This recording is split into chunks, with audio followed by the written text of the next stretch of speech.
Selamat malam teman-teman yang mengajar, sahabat yang mengajar, dan juga jemaat Condrokusumo. Kita akan memulai PA kita. Maaf terlambat satu hari.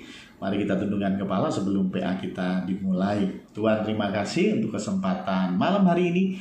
Kami akan membahas satu topik untuk menambah pengetahuan kami, dan biarlah Engkau pakai hamba-Mu yang kecil ini sebagai sarana firman Tuhan yang besar. Hanya di dalam nama Tuhan Yesus kami berdoa.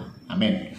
Oke, ya. Minggu lalu kita bicara tentang judi binomo, ya, yang disampaikan oleh Om Stephen.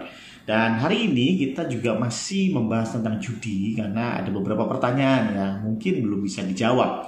Saya coba untuk menjelaskan lebih detail tentang judi. Ya, judi dalam Kamus Besar Bahasa Indonesia dikatakan bahwa permainan dengan memakai uang atau barang berharga sebagai taruhan, seperti main dadu atau kartu, ya.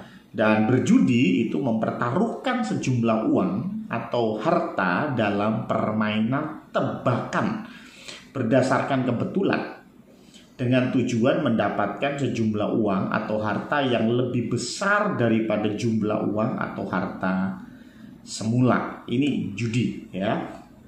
Tetapi kalau kita mau membahas secara detail, ya, bicara tentang mempertaruhkan uang atau harta untuk mendapatkan yang lebih besar daripada jumlah uang atau harta semula, ini nggak salah. Bukankah ini juga bicara tentang bekerja, ya?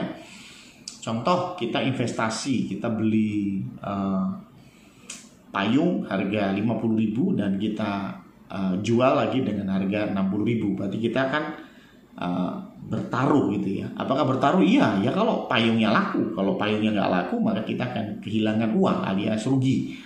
Ya, artinya berdagang juga sebetulnya ada unsur mempertaruhkan, ya. Ada unsur mempertaruhkan harta atau barang berharga, betul ya. Bahkan beberapa kawan saya sampai dia pinjam uang di bank dengan anggunan adalah rumah dia sendiri sebagai jaminan, dan dia dapat uang dan dia pakai itu untuk usaha.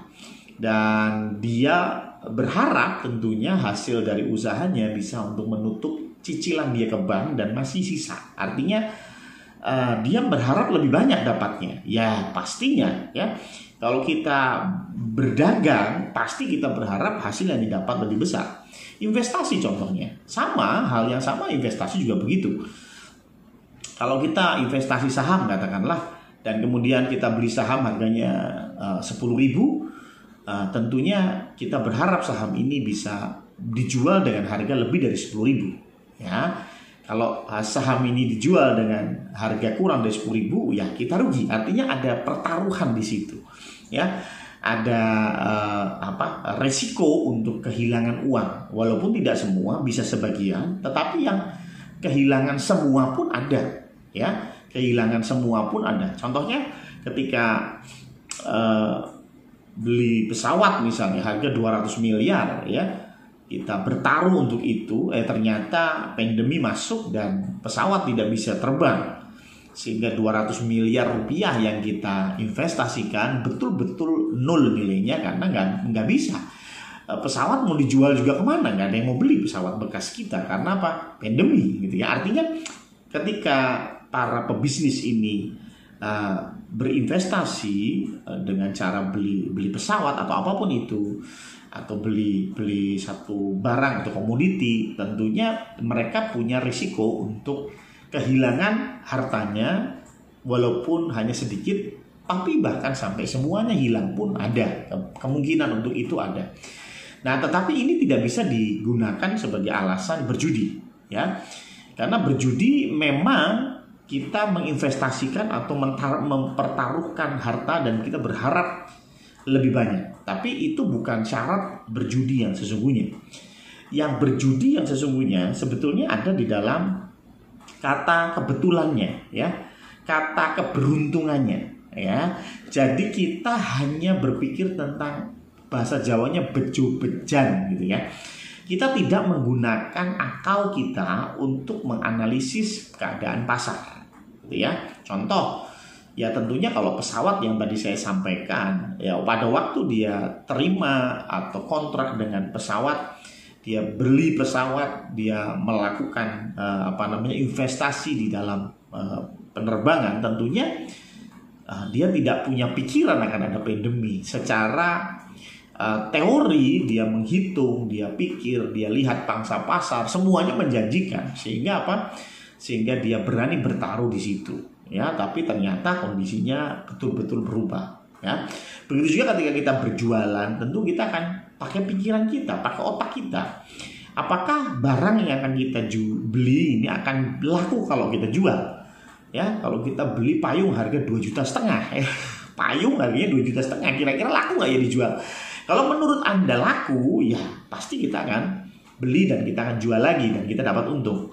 Ya, tapi kalau menurut kita nggak laku, tentu kita nggak akan beli atau kulaan, ya, atau investasi satu objek barang dengan nilai tertentu. Ya, artinya kesalahan di sini judi, kesalahannya di masalah keberuntungan tadi. Ya, dan ini ada di dalam firman Tuhan. Amsal 12 ayat 15 berkata, jalan orang bodoh lurus dalam anggapannya sendiri, tetapi siapa mendengarkan nasihat, ia bijak. Jadi artinya kita harus mendengarkan nasihat, kita harus bijak, kita harus melihat segala sesuatunya sehingga kita mengambil keputusan dengan rasional. Ya. Kemudian 1 Korintus, kemudian Amsal 15 ayat 22, rancangan gagal kalau tidak ada pertimbangan, tetapi terlaksana kalau penasihat banyak. Jadi sekali lagi kita diberikan akal oleh Tuhan supaya kita menggunakannya, sehingga kita menganalisis segala sesuatu dan baru memutuskan. Tetapi kalau dengan iming-iming keberuntungan, maka kita tidak lagi berpikir secara rasional.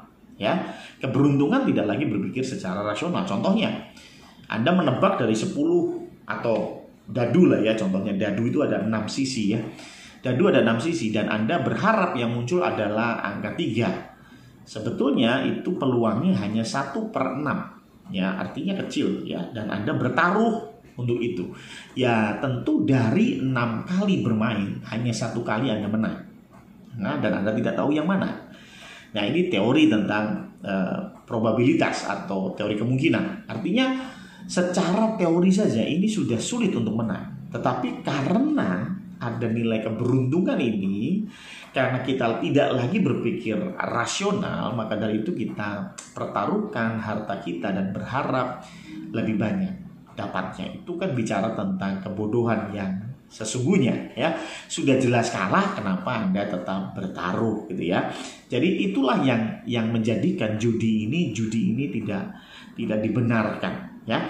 Nah, dan juga kita harus bicara tentang yang kedua, yaitu bicara tentang kecanduan. Ya, jadi satu bicara tentang tidak berpikir rasional, karena ini bicara tentang keberuntungan.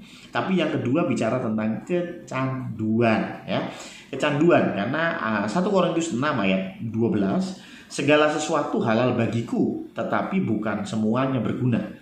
Segala sesuatu halal bagiku, tetapi aku tidak membiarkan diriku diperhamba oleh suatu apapun. Jadi jangan sampai kita terikat dengan sesuatu, hanya terikat dengan Tuhan.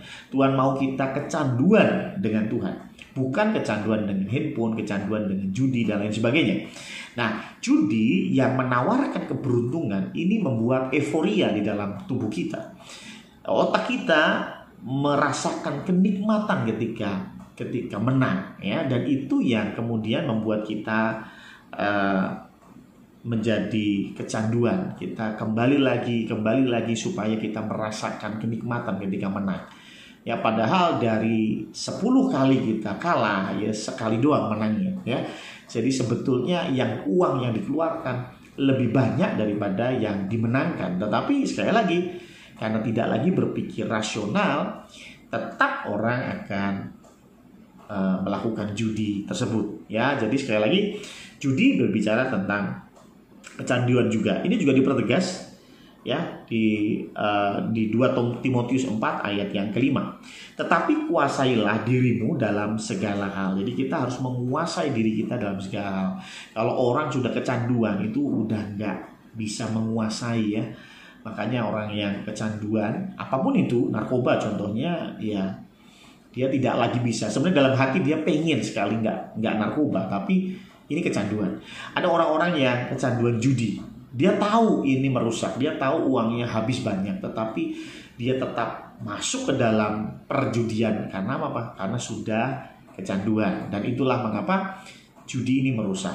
Ya, karena apa? Itu tadi. Kesenangan, kenikmatan ketika menang itu ingin diulangi lagi di dalam tubuh. Ya, makanya beruntunglah kalian yang pernah berjudi dan langsung kalah. Biasanya kalau judi pertama kali kalah ya sudah, dia nggak akan judi lagi karena kalah. Tapi yang menang dia akan berharap menang lagi dan terus mengeluarkan uang untuk memenangkan perjudian. Ya, jadi sekali lagi ketika kita tidak berpikir rasional, kita menjadi kecanduan, itu menjadikan judi ini tidak alkitabiah.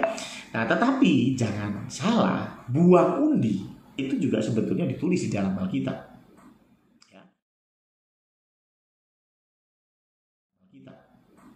Ya, buang undi itu di dalam Perjanjian Lama dan Perjanjian Baru ditulis, ya. Bagaimana mengundi itu bukan termasuk judi. Bahkan ketika mereka memutuskan 2 kambing, ya, jantan yang akan menjadi korban persembahan buat Tuhan, dan satunya dilepas kepada gurun menjadi persembahan, ya, bagi Azazel, ya. Ini kemudian orang Israel mengundi, ya, Imamat 16 ayat 8, ya, dan harus membuang undi atas kedua kambing jantan itu, sebuah undi bagi Tuhan dan sebuah lagi Azazel. Ya, kemudian ketika orang Israel membagi tanah di tanah Kanaan, kan orang Israel itu ada 12 suku, ya. 11 suku punya tanah. Nah, bagaimana mereka membagi tanah itu dengan undi? Ya, Bilangan 26 ayat 55. Tetapi tanah itu harus dibagikan dengan membuang undi. Menurut nama suku-suku nenek moyang mereka, haruslah mereka mendapat milik pusaka. Jadi buang undi untuk menentukan daerah timur punya siapa, daerah utara punya siapa, itu dengan cara buang undi. Bahkan di Perjanjian Baru, Kisah Para Rasul, kita tahu Yudas Iskariot mati bunuh diri, ya, setelah dia mengkhianati Tuhan Yesus. Dia menyesal dan bunuh diri. Nah, kemudian yang menarik, para rasul ini mencari pengganti bagi Yudas Iskariot dengan cara apa? Buang undi, ya. Kisah Para Rasul 1 ayat 26. Lalu mereka membuang undi bagi kedua orang itu, dan yang kena undi adalah Matias.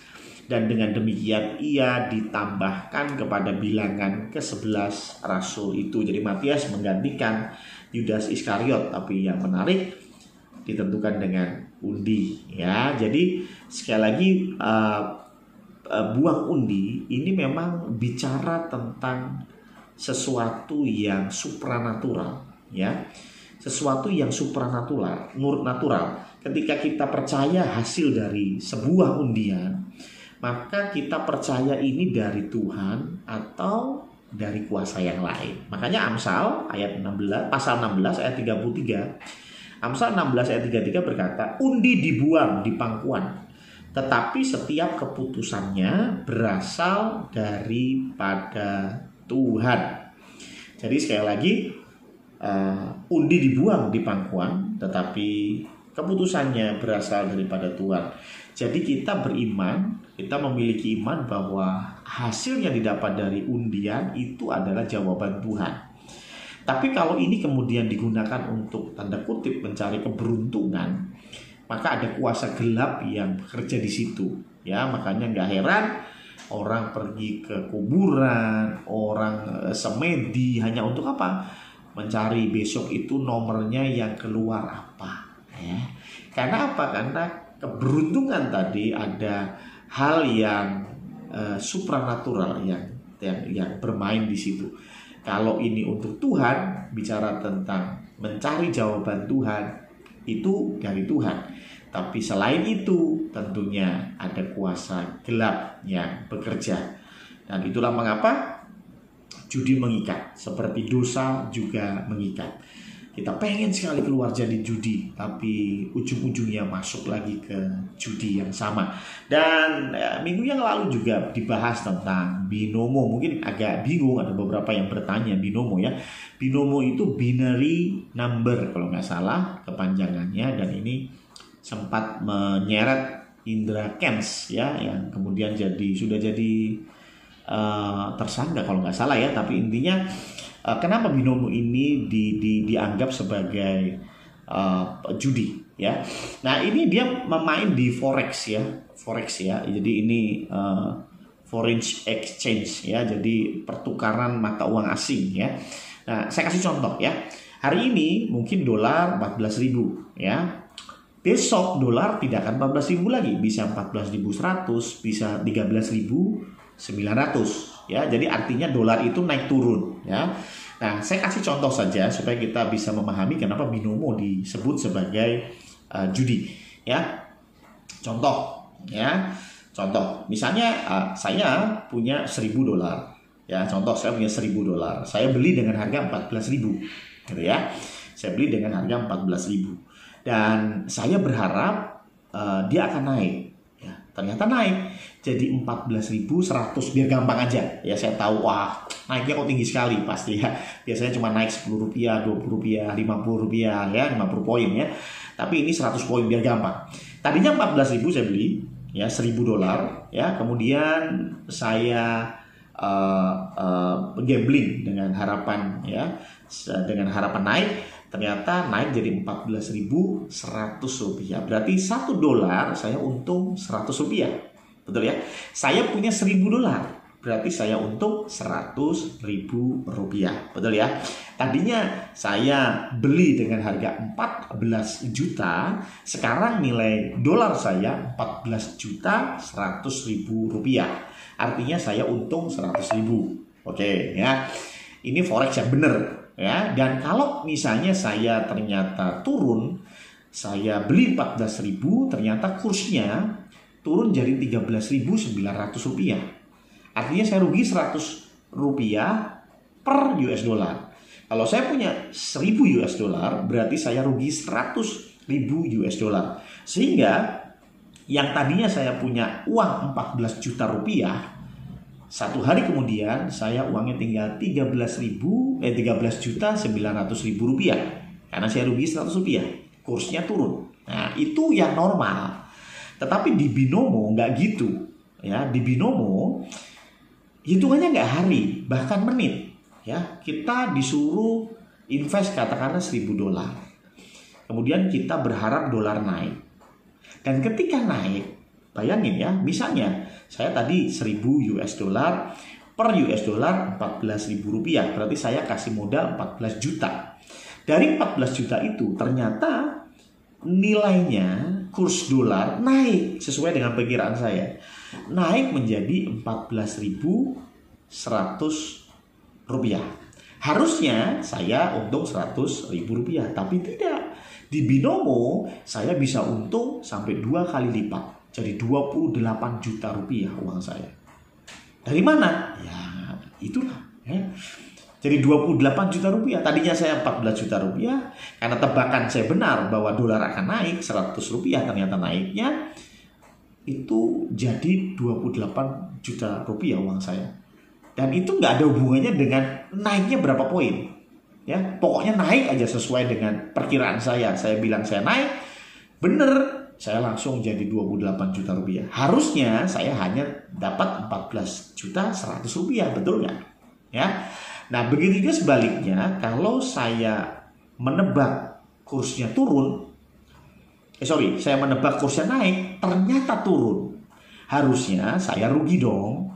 Ruginya juga seperti tadi, harusnya rugi 100.000 rupiah saja. Saya masih punya 13.900.000 rupiah. Tapi di binomo, tidak.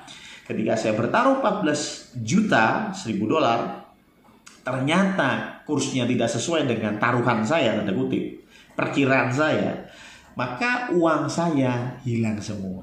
Ya, 14 juta ini hilang semua. Ya, dan ini menyebabkan binomo dimasukkan di dalam kategori berjudi. Ya, dan itu juga timingnya nggak harian, ini bahkan menit. ya. Jadi kita disuruh memperkirakan 1 menit ke depan naik apa turun. Nah, kita pilih, lalu kita lihat, oh menang, oh kalah gitu. Kalau menang dapat double, kalau kalah hilang semua, ya. Nah, kenapa bisa begitu? Sebetulnya judi di mana-mana itu yang menang adalah bandarnya. Makanya kasino-kasino uangnya banyak, ya. Para bandar togel uangnya banyak. Kenapa? Ya gampang saja, ya. Seperti contohnya misalnya itu kan pilihan 2, ya, pilihan 2. Misalnya oke, sekarang milih, yang milih naik berapa, yang milih turun berapa. Kalau yang milih naik itu 70%, yang milih turun itu 30%, maka saya sebagai bandar, saya akan memenangkan yang kecil, gitu. Sehingga 30% yang bertaruh menang, 30% yang bertaruh menang, yang 70% yang bertaruh kalah, ya. Selisihnya buat siapa? Buat saya, ya. 70% saya dapat, 30% saya kasih, sisanya 40% buat saya, sehingga saya akan tetap menang, ya. Saya akan lihat dari komputer, oh yang bertaruh naik 70%, yang bertaruh turun 30%, bikin turun, selesai, ya. Saya pasti akan menang, ya. Sama halnya dengan judi togel misalnya, ya, digit angka, ya toh. Suruh milih dari 0 sampai 100, pilih berapa angka yang mau, gitu ya. Kita pilih 76. Nah, padahal yang keluar mulai dari 00 sampai 199, ya toh. Dan ya tentunya saya sebagai bandar saya tahu, oh si A 76. Ya udahlah, keluarin 76. Si A menang, tapi yang kalah ada 99 orang yang kalah. Hanya 1 orang yang menang, ya. Nah, bandar tetap untung. 99 yang kalah duitnya ke saya semua. Yang menang saya kasih sih 10 kali lipat dari taruhan dia, tapi saya tetap menang. Dan ini sebetulnya semua orang tahu. Orang yang masang judi pun tahu. Tetapi sekali lagi, karena mereka sudah kecanduan, karena mereka sudah tidak lagi berpikir rasional, sehingga mereka terus saja setor uang, ya. Jadi sebetulnya itu yang membuat judi ini tidak baik. Tentunya yang terparah bukan penjudinya, yang jauh lebih parah adalah bandarnya. Kenapa? Karena bandar judi dia merugikan orang lain, ya. Dia mengakali orang lain, ya. Sebetulnya Anda yang berjudi itu Anda sedang dibodohi oleh bandar. Bandar selalu menang, ya. Percaya saya, ya. Bandar selalu menang. Makanya sebetulnya kita bodoh kalau kita pasang judi. Tapi sekali lagi, judi adalah ketika kita mengandalkan keberuntungan, tidak berpikir rasional, dan menyebabkan kecanduan. Ini kombinasi untuk disebut sebagai judi. Kalau hanya mempertaruhkan harta demi mendapat uang lebih, saya kira hampir semua kita lakukan itu, ya. Dan itu nggak salah, ya, selama kita analisis dengan benar dan tentunya ini menggunakan akal kita. Tuhan bisa memutuskan, ya, seperti tadi dadu dibuang, tetapi Tuhan yang menentukan keluarnya seperti apa. Saya kira itu dari saya, dan terima kasih sudah menyaksikan pendalaman Alkitab Yo Mengajar. Mari kita tutup dalam doa. Tuhan, terima kasih, dan biarlah apa yang kami pelajari malam hari ini memperkuat iman kami.